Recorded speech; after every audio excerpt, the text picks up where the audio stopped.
pas point d'armes entre Trump et le Mexique. Le Mexique en fait très peu, si ce n'est rien, pour empêcher les gens d'entrer au Mexique par sa frontière sud, puis aux États-Unis à TOETM. Trump dimanche matin. Les gardes-frontières n'ont pas le droit de faire leur travail correctement à la frontière à cause de lois progressistes, démocrates, ridicules, des caravanes, de migrants, arriva-t-il ajouter. Il réagissait à des informations du site BuzzFeed, vendredi, auquel la chaîne Fox News avait fait référence quelques minutes avant son tweet, sur la marche à travers le Mexique de quelques 500 migrants venus du Guatemala, du Salvador et du Honduras.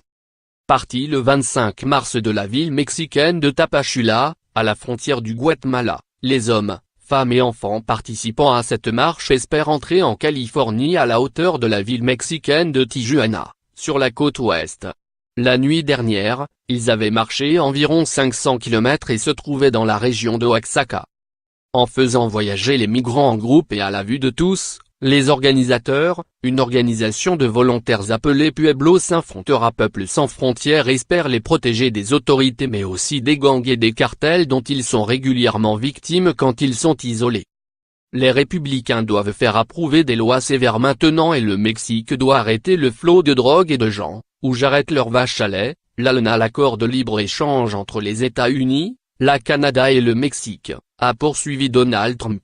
Besoin du mur. L'administration Trump renégocie aussi actuellement le traité de libre-échange nord-américain, ALENA, avec ses partenaires canadiens et mexicains en vigueur depuis 1994.